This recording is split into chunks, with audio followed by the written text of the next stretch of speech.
ताजुद्दीन पठान आप सबका आवाज तुमची साथ आमची इस न्यूज़ पोर्टल पे आप सबका स्वागत करता हूं। आज आप मुमरा के कुछ मुद्दों पे हम सीधी बातचीत आश्रय राउत में हमसे कुछ मुद्दों को लेकर सीधी बातचीत करेंगे, तो आप बने रहिए और देखते रहिए आवाज तुमचा साथ आमची।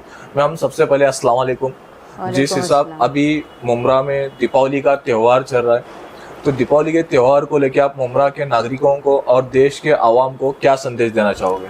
मैं उनको दिली मुबारकबाद पेश करती हूँ, क्योंकि हमारे मुमरा शहर की एक पहचान है। यहाँ पे हमेशा हिंदू मुस्लिम भाई जो है एक साथ मिलकर रहते हैं, चाहे वो गणपति का त्यौहार हो, चाहे दिवाली का त्यौहार हो या नवरात्रि हो, हम लोग सब मिलजुल कर यहाँ पे रहते हैं और मैं तहे दिल से उनको मुबारकबाद पेश करती हूँ दीपावली की।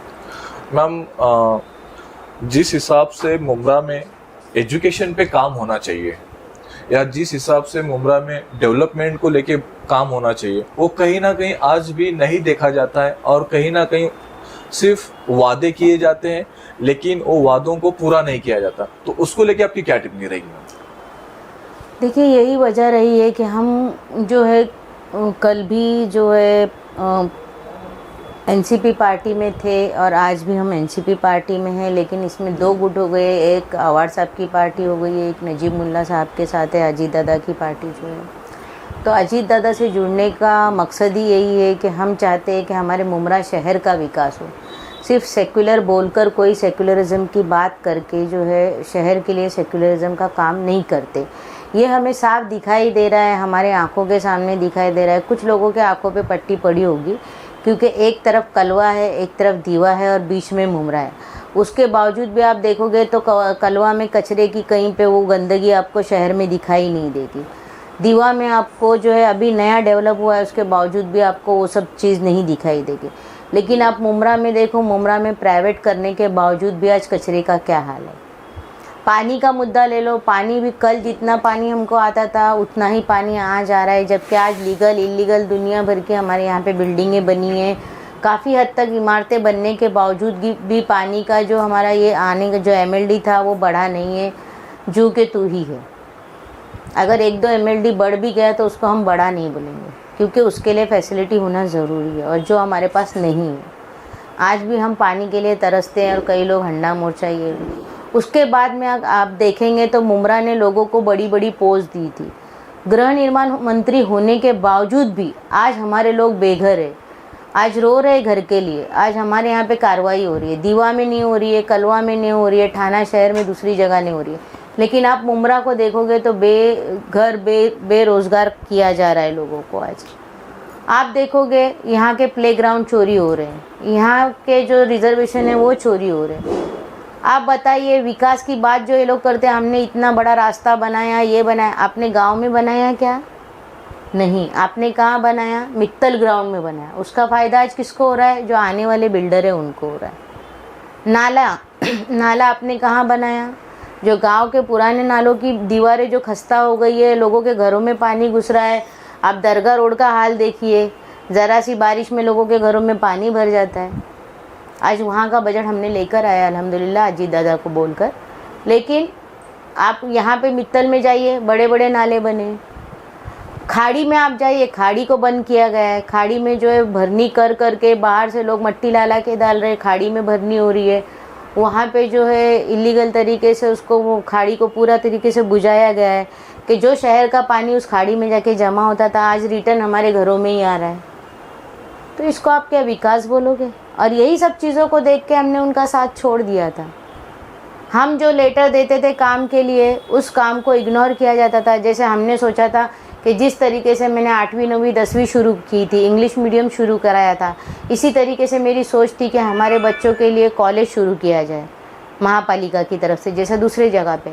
हमारे यहाँ पे गवर्नमेंट की बहुत सारी स्कीम्स हैं, लेकिन उसका लाभ हमारे बच्चों को नहीं मिल रहा है। हम चाहते थे कि हमारे बच्चों को उसका फ़ायदा मिले। तो बहुत सी ऐसी बातें हैं, जैसे कि आपने देखा होगा कि वैशाली दरेकर जो है वो शिवसेना से खड़ी थी जी। बाल ठाकरे की टीम, मतलब वो उद्धव ठाकरे साहब की जो है पार्टी की कैंडिडेट थी खासदार की में। हमारा मन उसको वोट देने के लिए नहीं मान रहा था, क्योंकि वही लोग स्टेज पे खड़े रह के बोलते हमने बाबरी मस्जिद तोड़ी, बाबरी मस्जिद तोड़ी। तो हमने बोला हम भाई इसको वोट देंगे ही नहीं, मैं टेटस रहूँगी, मुझे वोट देना ही नहीं, मैं नोटा दबा दूंगी। तो उनको वो बात बुरी लगी। मैं चाह रही थी कि आवाड़ साहब को टिकट मिले सेक्युलर के नाम पे। बेशक। अगर आवाड़ साहब को टिकट दिए होते तो मैं नजीब मुल्ला के साथ जाती ही नहीं थी। बेशक। क्यों उनको खासदार नहीं बनाया गया उस वक्त? नहीं बनाया उन्होंने। हम चाहते थे कि तुम इधर से काम नहीं करे तो और बड़े बनो, यहाँ दूसरे को आने दो, फिर नहीं दिए। लेकिन जब आपने पार्टी छोड़ी, जब आपने जितेंद्र आवाड़ जी का साथ छोड़ा, तो बहुत सारे आप पे ऐसे एलिगेशन लगाए गए कि पैसों के लिए या फाइल उनको नहीं मिल रही थी इसलिए, ऐसे बहुत सारे डिफरेंट टाइप के एलिगेशन आप पे लगाए गए। तो उसको लेके आप क्या कहना चाहोगे, या आप क्या आपकी ऐसी ओपिनियन आप रखना चाहोगे आवाम के सामने? देखिए, आज की जनता सब जानती है, हमें किसी को कुछ बताने की ज़रूरत नहीं है कि आवाड़ साहब के साथ जाने वालों को क्या मिला नहीं मिला और उनका साथ छोड़ने पे उनके हमारे साथ क्या किया गया। मैंने पार्टी छोड़ने की सिर्फ यही वजह थी कि जो सेक्युलर आवाज़ आप बोलते हो देश की है, फिर उसको खासदारगी का टिकट क्यों नहीं दिए? क्या मेरा सवाल गलत था क्या? अगर आवाड़ साहब खासदार बनते, नजीब मुल्ला आमदार बनता, बात ख़त्म हो जाती थी। वो भी तो उन्हीं की पार्टी का था, किसी और पार्टी का तो था नहीं। लेकिन अभी वो उनकी मर्ज़ी है ऊपर के लेवल पे। लेकिन आज क्या हो रहा है कि आज माहौल ये बनाया जा रहा है कि हम गलत है, हम फाइलों के लिए जा रहे हैं। भाई हम नगर से होकर हम फाइलें खुद ही बनाते, तो फाइलें इधर उधर जाने का सवाल क्या आया? ये लोगों की अपनी अपनी सोच है। हम कल जहाँ थे हम आज भी वही हैं। किसके पास बंगले गाड़ी आ रही है, कौन कहाँ जा रहा है, बोलिए। मैम, जैसा कि हमने देखा है मुमरा में जब जितने भी सत्ताधारी पार्टियां हैं, हम सबसे सवाल किया है कि जो बजट आया था आपने उस पर क्या किस कामों पे आपने खर्च किया है। लेकिन वो बोले कि हमने ड्रेनेज नालों पे हमने काम किया है, जो भी चीज़ें हैं वो सारी चीज़ें हमको बताते गए हैं। लेकिन जब मुमरा में 1 से 1.5 घंटा बारिश होती है तो पूरा नालों का पानी सड़कों पे आ जाता है और आवाम के घरों में चला जाता है। हर बार मुमरा की आवाम किस चीज़ों से परेशान है और किस चीज़ों को उनका सामना करना पड़ता है हम सब देखते आते हैं, लेकिन फिर भी वो सारे परेशानियों का हल आज भी नहीं निकलता है। देखिए, अभी ये जो आप नालों की बात कर रहे हैं, तो इसका बजट हमने जो लेकर आए थे, तो ये बजट हमको जो मिला ये बारिश के टाइम में मिला। और बारिश का वक्त ऐसा रहता है कि इस वक्त नालों को तोड़ा नहीं जा सकता है। नालों का अगर आप रिपेयर काम भी करने जाओगे या कोई भी काम करने जाओगे, आपका कंक्रीट वगैरह बह के चला जाएगा, कभी भी बारिश हो सकती है, उसका क्या टाइम टेबल हमको पता नहीं रहता है। तो अभी बारिश के बाद उनके काम होने ही वाले। जैसे अमृतनगर कब्रिस्तान का काम है जो मेरे वार्ड में, वार्ड नंबर 32 में। फिर हमारा जो खड़ी मशीन का जो रास्ता धंस गया था, हालांकि काम टीएमसी ने की थी, वो रोड वाले को जो है नोटिस भेजना चाहिए था, क्योंकि कोई भी रास्ता जो है कम से कम 2-2.5 साल तो टिकना चाहिए। वो साल भर भी नहीं हुआ था और वो रास्ता पूरा धंस गया था। वो रास्ते के लिए हमने बजट लाए। फिर उसके बाद में जो है श्रीकांत शिंदे साहब से अपला दवाखाना का बजट लाया, जहाँ वहाँ अपला दवाखाना बनाया है। फिर उसके बाद में शौचालय के लिए बजट लाया हमने। फिर उसके बाद में बहुत से रास्तों के काम हो रहे, गटर के काम हो रहे, पानी के जो काम रुके पड़े थे, टाकियों के काम जो रुके पड़े थे, वही चालू सब काम शुरू कर दिए। मैम, मुमरा के आवाम के लिए जो सबसे ज़रूरी चीज़ है वो है एजुकेशन। एजुकेशन जहाँ पे हम बैठ के एजुकेशन लेते हैं, जो जिसको विद्येचे घर कहा जाता है, विद्येचे माहेर घर कहा जाता है, उस स्कूलों की जो हालत आज के दिनों में है, जिस हिसाब से उसको मेंटेन करना चाहिए उस हिसाब से वो मेंटेन नहीं। कहीं भी छत गिर के बच्चों को इंजरीज होने का डर हमेशा सताते रहता है। तो ये सब चीज़ों को लेकर आप क्या टिप्पणी दोगे मैम? देखिए, हमने स्कूल के लिए 2 मरतबा बजट लाया। श्रीकांत शिंदे साहब का मैं शुक्रिया अदा करती हूँ, एकनाथ शिंदे साहब का मैं शुक्रिया अदा करती हूँ। उन्होंने 2 मरतबा फंड दिया स्कूल के लिए। रिपेयर वर्क करने के लिए इन्हीं के कॉन्ट्रैक्टर रहते हैं जी। अब कैसा है, वो आमदार है, अधिकारियों पे प्रेशर जी। खैर, हमें तो काम करना है। उसके बाद में अभी हमने नई स्कूल के लिए बजट लाया है, 17 करोड़ का बजट है जी। ग्राउंड +3 की इमारत बनेगी। वहाँ पे जो है सिस्टमेटिक आगे कॉलेज भी इंशाल्लाह ताला हम लोग शुरू कराएंगे, एक बार इमारत बन जाए जहाँ तक हो सके। लेकिन मैम, ये इमारत का काम चालू हुआ कि क्या अभी खाली से प्रोसेस चल रहा है? नहीं, कैसा है कि अभी उसका टेंडर निकलेगा, टेंडर के बाद में इंशाल्लाह ताला काम शुरू हो जाए। तो मुमरा बजट आ गया उसके लिए। मुमरा के आवाम को कहीं ना कहीं एक नया कॉलेज मिलने की हाँ, उम्मीद है। महापालिका का, टीएमसी का। जी। और मैम और जहाँ तक एजुकेशन के बारे में बात है तो पहले मुमरा में अगर आप मालूमात लोगे तो पहले 1ली से 7वीं तक ही स्कूल थी। 8वीं से तक 10वीं शुरू कराने वाली मैं ही हूँ। थाना राबोड़ी के साथ हमारे महापालिका में जो ये दिया था और पेपर वर्क वगैरह मैंने ही कराई थी जी। तो 8वीं से 10वीं तक हमने उर्दू मीडियम मराठी मीडियम दोनों कराए थे। उस जी। वक्त तमाम नगर सेवकों ने मेरा साथ दिए थे, मुमरा के राजन केनी हो चाहे सुभाष भोईर साहब थे उस वक्त, और दीगर लोग भी थे जिन्होंने हमारा साथ दिया था उस वक्त। मैम मैं आपको एक सेंटेंस याद अभी दिलाना तो हमारी इंग्लिश मीडियम भी शुरू हुई है जो 1ली से अभी 9th तक पहुंच गई है। जी, मैं आपको एक बात याद दिलाना चाहूंगा जो कि भारत रत्न डॉक्टर बाबासाहेब आंबेडकर का एक सेंटेन्स आहे, शिक्षण हे वाघिणीचे दूध आहे, जे कोणी त्याला ग्रहण करेल तो गुरगुरल्याशिवाय राहणार नाही। उसी में और एक बात ऐड ऑन करना चाहूंगा कि शिक्षण हे तुमचे शस्त्र आहे। तो कहीं ना कहीं मुमरा के पॉलिटिकल जितने भी सत्ताधारी पार्टी है, जो पावर में है, जो ऑपोजिट में है या पावर में नहीं है, तो कहीं ना कहीं उनको ऐसा डर नहीं सताता कि कहीं ना कहीं अगर एजुकेशन पे वो काम किया जाएगा तो यहाँ की आवाम जो है हमसे ही क्वेश्चन करने लगेगी, तो इसलिए तो कहीं ना कहीं मुद्दे को इग्नोर नहीं किया जाता, ऐसा आपको नहीं लगता? नहीं नहीं, हम तो बिल्कुल इग्नोर नहीं करते। आप अगर माहिती का अधिकार डालो चाहे जो भी डालो, आज जो शिमला पार्क में स्कूल है ये भी मेरी ही देन है, ऊपर वाले का करम है कि जब मैं नगर सेविका बनी मेरे वार्ड में जो ये स्कूल थी, पुरानी स्कूल आइडियल मार्केट के बाजू में, वहाँ पर हमको जगह नहीं थी 8वीं 9वीं 10वीं के लिए।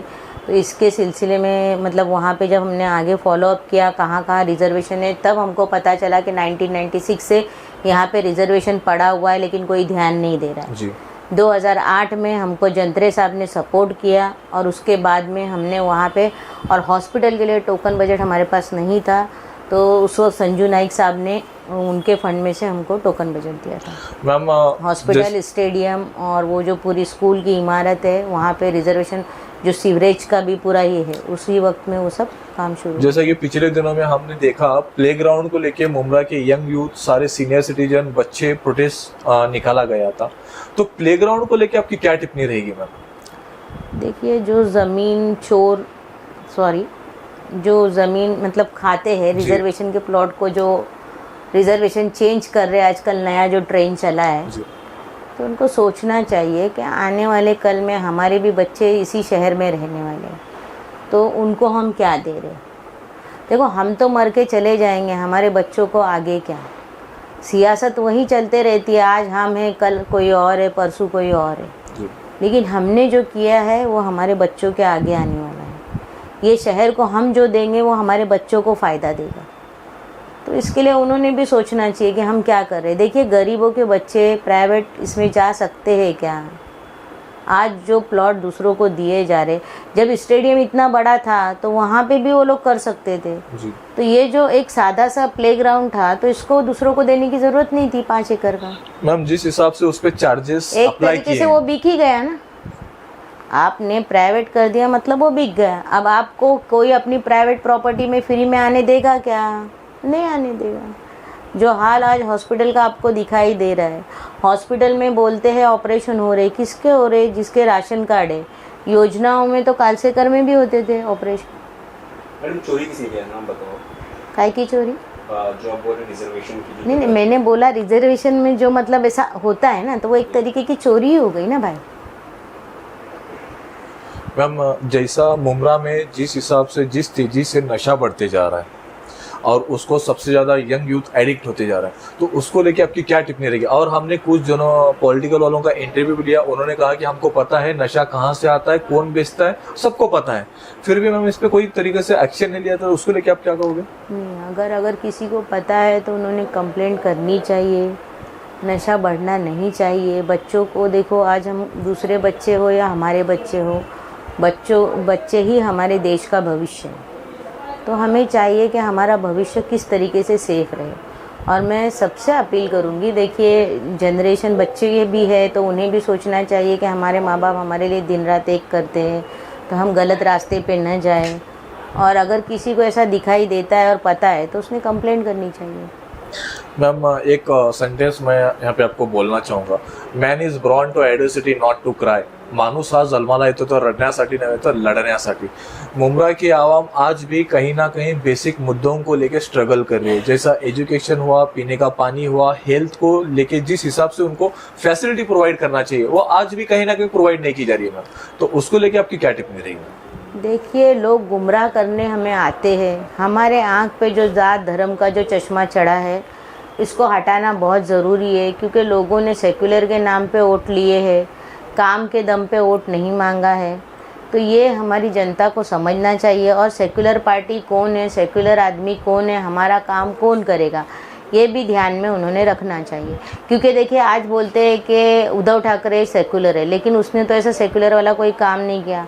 अजीत पवार बोले बीजेपी से जुड़ा हुआ है, लेकिन अजीत पवार ने जो है, हमारे जब जानवर वगैरह पकड़े जा रहे थे, हमारे मुस्लिम भाइयों को मारा जा रहा था, पीटा जा रहा था, तो उस वक्त में कई लोग जो है अजीत दादा के पास डेलीगेशन लेके गए और उन्होंने उस बात का हल भी निकाला।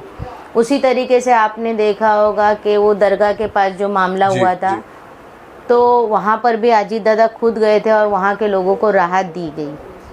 और जो सेक्युलर बोल रहे थे वो तो अभी जाने दो। उसके बाद में वक्फ बोर्ड की जब बात आई, तो वक्फ बोर्ड के वक्त में जो सेक्युलर बोल रहे थे वो सब आमदार वहाँ खासदार वहाँ पे थे ही नहीं उस मीटिंग में।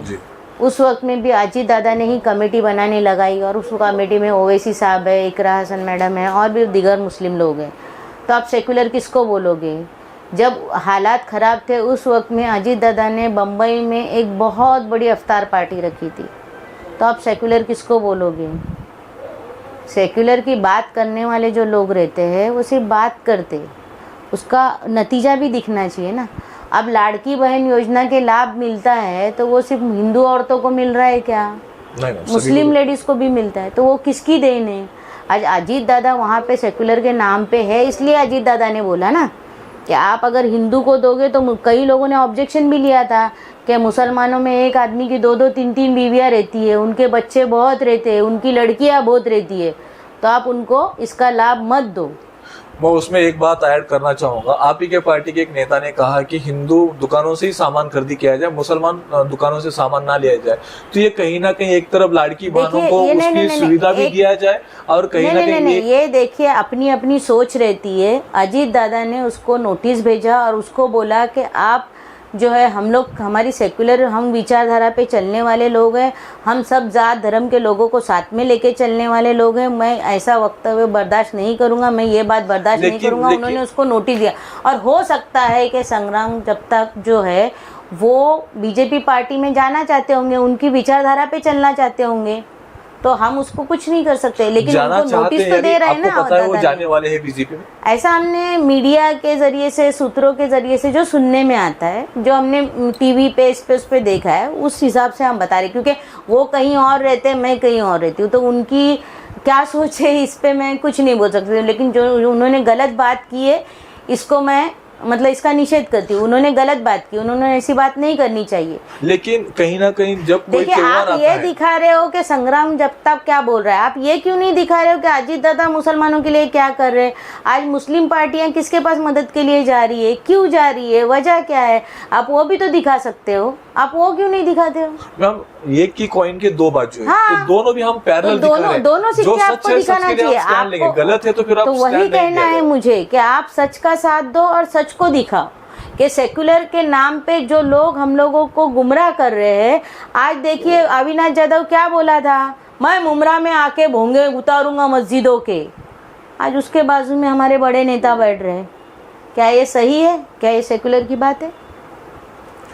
अविनाश यादव बोला था हमारी दरगाह इलीगल है, उसको तोड़ना पड़ेगा, मैं जाके दरगाह तोड़ूंगा। क्या वो सेक्युलर है? आप किसको सेक्युलर बोलोगे?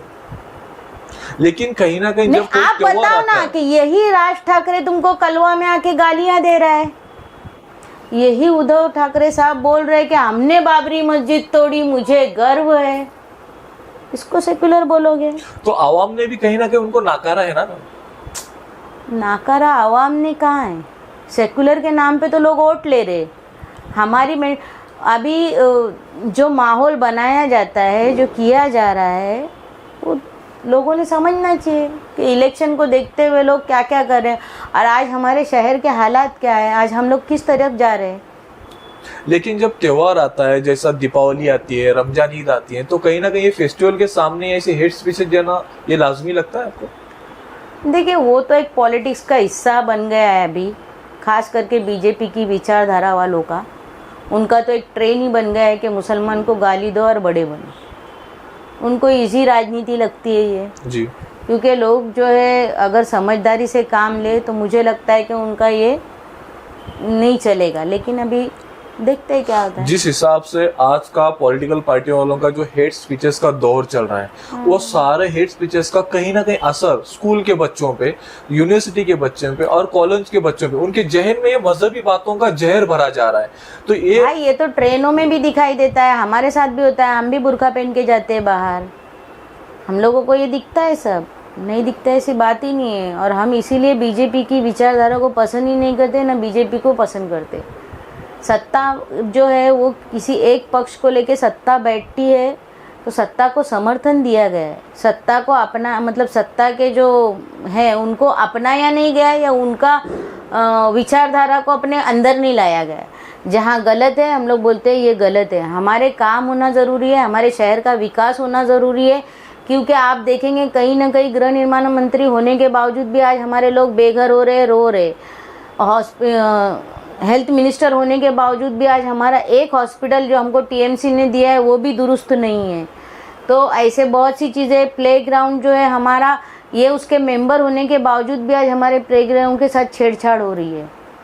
तो बहुत सी बातें ऐसी है जो हमारे समझ में ही नहीं आती है कि क्यों हो रहा है हमारे साथ। ये हमारी मतलब ईमानदारी का फल है या हमारी मासूमियत का फल है, ये अभी समझ में ही नहीं आ रहा है। मैम, जिस हिसाब से मुमरा में बिल्डिंगों को डिमोलिश किया जा रहा था, कहीं ना कहीं मुमरा की आवाम नजीब मुल्ला की तरफ एक अलग नजरे से देखते हैं। नजीब मुल्ला की पहचान नहीं, नजीब मुल्ला का काम बात करता है। तो वो कार्रवाई के टाइम पे कहीं ना कहीं मुमरा की आवाम चाहती है नजीब मुल्ला आए और हमको कुछ उनसे मदद मिल जाए, तो वो हो सकता था। भाई देखिए, नजीब मुल्ला अभी फ़िलहाल एक नगर सेवक भी नहीं है, क्योंकि हम लोग 4 साल से नगर सेवक नहीं है। वो एक नॉर्मल कार्यकर्ता है, एक पार्टी का अध्यक्ष है, उसकी इतनी पहुंच नहीं है। जो काम आमदार कर सकता है वो एक, लेकिन आवाम मुमरा की आवाम मेरी बात को पूरी होने दीजिए। मुमरा की आवाम उसको इस नज़रिए से देख रही है। आपको पता है, एक बार अगर वो आके जाए उसके ऊपर 4 केसेस खुल जाते, वहाँ पे भी एट्रोसिटी दाखिल कर सकते थे वो लोग। इलीगल बिल्डिंग की बात थी, लीगल बिल्डिंग की बात तो थी नहीं। अभी आपने देखा होगा रफ़ीक चाचू का हाल क्या हुआ है।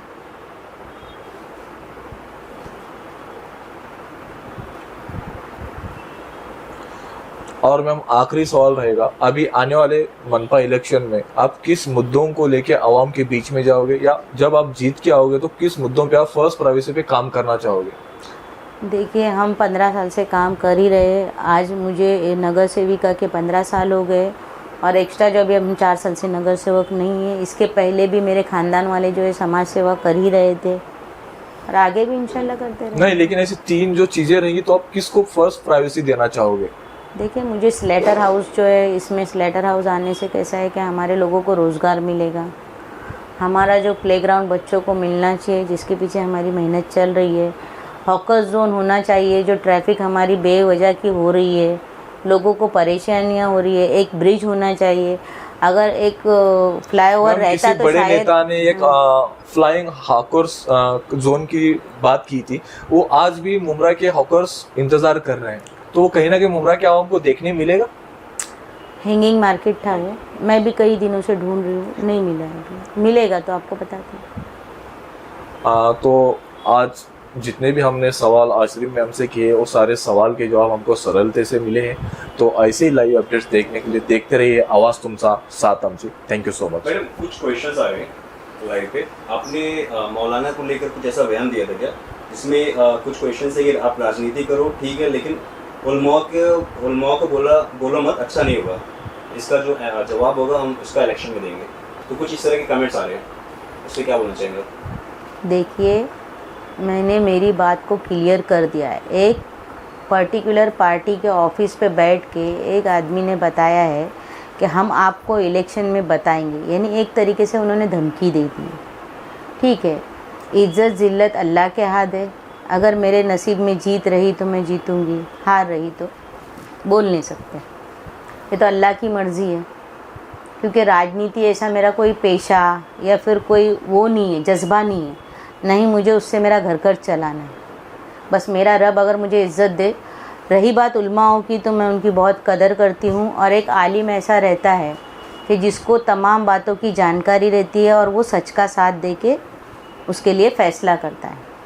हमारे उलमा जो है, मैं उनके बारे में कभी भी गलत बात नहीं करूँगी, क्योंकि मैं भी एक ईमान वाली औरत हूँ। अल्लाह का एहसान है, इतनी तो मुझे भी समझ है। मैंने भोंगा मौलाना उन लोगों को बोला जो इलेक्शन पीरियड में जो है माइक ले लेके दाढ़ी टोपी रखते हुए, जिनके पास कोई सर्टिफिकेट नहीं है, गली गली घूम के हम लोगों को जो है बात कर रहे थे कि हम लोग गुस्ताखे रसूल है, हम लोग जो है मतलब अलग अलग तरीके की इलेक्शन में अलग अलग बातें वो जो है माइक ले लेके गली गली कर रहे थे, जिनका दूर दूर से आलिमत से कोई ताल्लुक़ नहीं। और उन लोगों को हमारे शहर के मुद्दे नहीं दिखाई दे रहे थे, वो लोग धर्म और जात की राजनीति कर रहे थे। क्योंकि अगर उनको हमारे शहर के मुद्दे दिखते तो उस वक्त तोरण का मामला था, उस वक्त में जो है हमारे जो कब्रिस्तान है, आज भी हमको कब्रिस्तान, कौसा कब्रिस्तान के लिए कई लोगों का फ़ोन आता है। उसके बाद में हमारे रिज़र्वेशन के जो प्लॉट का मामला हो रहा है, ऐसे बहुत सारे मामला थे, वो उनको नहीं दिखाई दिए।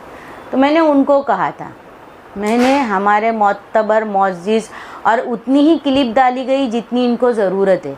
मेरी कई बाइट है, आप उठा के देखिए। मैंने बाकायदा बोला है कि मेरी मोतबर मौजिज़ और मेरे मतलब जो रिस्पेक्टेबल मौलाना है उनसे दरख्वास्त है कि मैं हाथ जोड़ के इल्तिजा करती हूँ कि आप ज़रांगे पाटिल बनिए, आप हमारे लोगों के लिए आगे आइए, आप जो है हमारे लिए काम करिए, लेकिन उन लोगों के लिए नहीं जो लोग जो है बिला वजह माइक लेके जगह जगह ना इत्तिफाकी और नफ़रत फैलाते। मैं उन भोंगा मौलानाओं के बारे में बात की, क्योंकि उल्मा ये काम नहीं करते।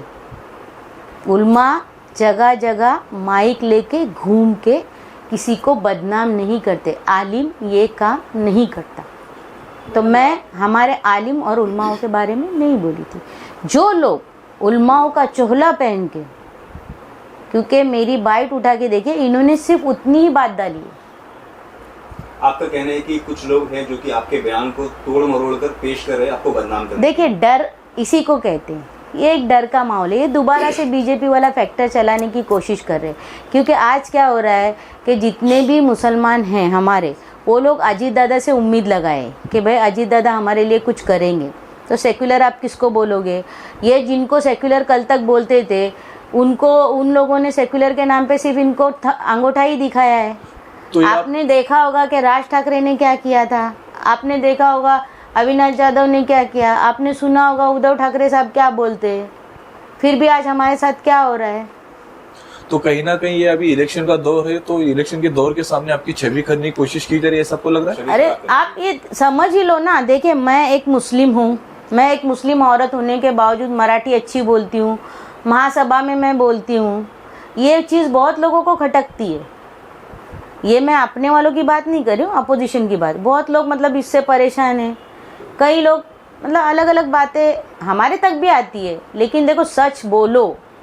आज हम हमारे शहर को क्या दे रहे हैं, हमारा असल मकसद क्या है बाहर निकलने का।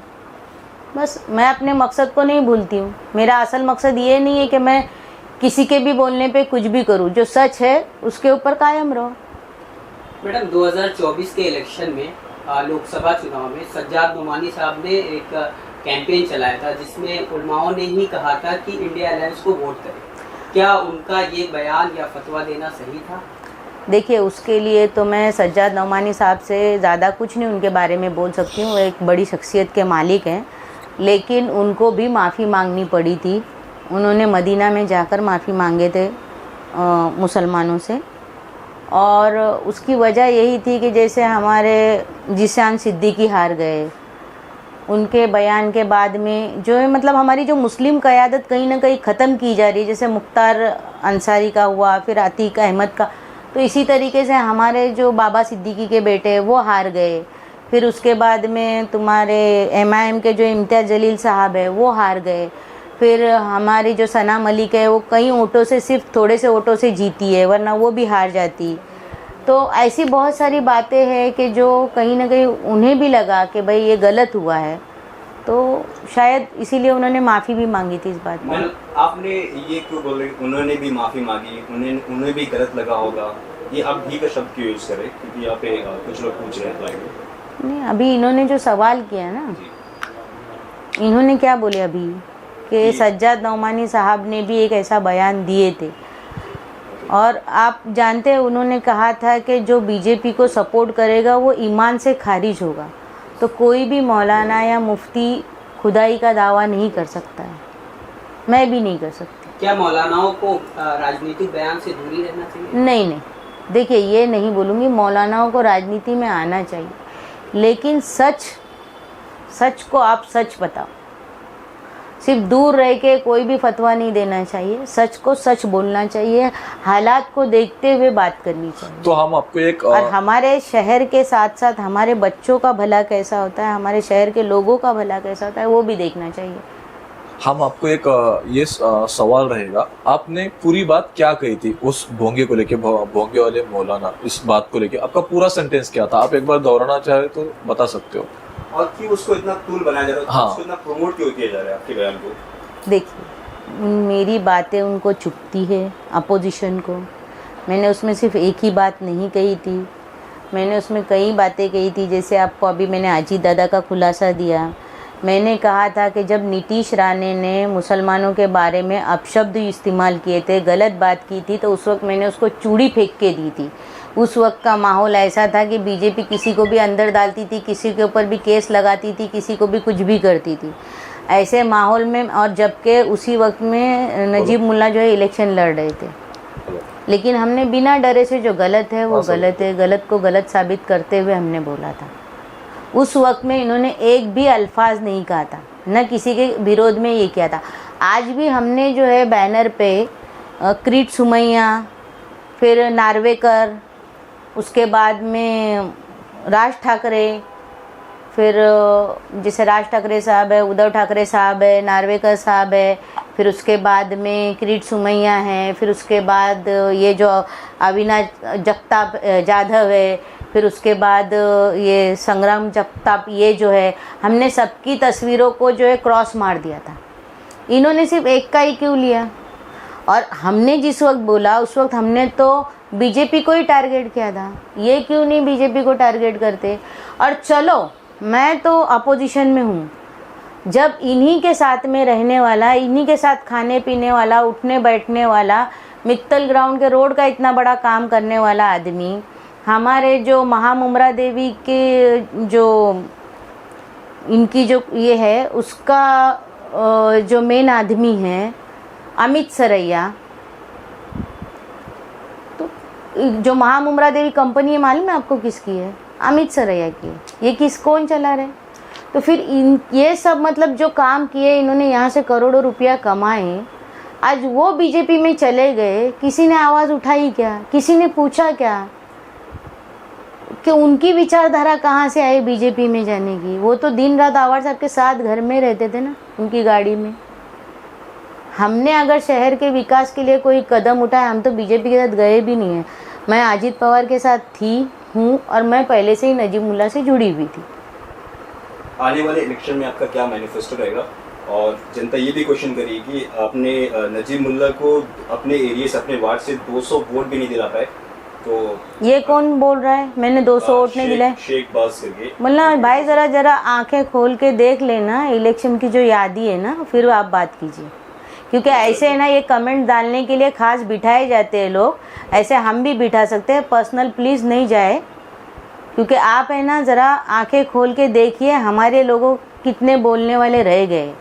हमने ना कभी भी मुमरा शहर को हमारी मिल्कियत नहीं समझा। हम अगर मिल्कियत समझते तो हम एक ठेले वाले से भी पैसा वसूलते। आज अल्हम्दुलिल्लाह मैंने ठेले वाले से पैसे वसूल के अपना घर नहीं बनाया है। जो लोग ज़मीनों को बेच के मालिक बन रहे हैं ना, ज़रा उनसे भी सवाल कीजिए और दलाली कम कीजिए।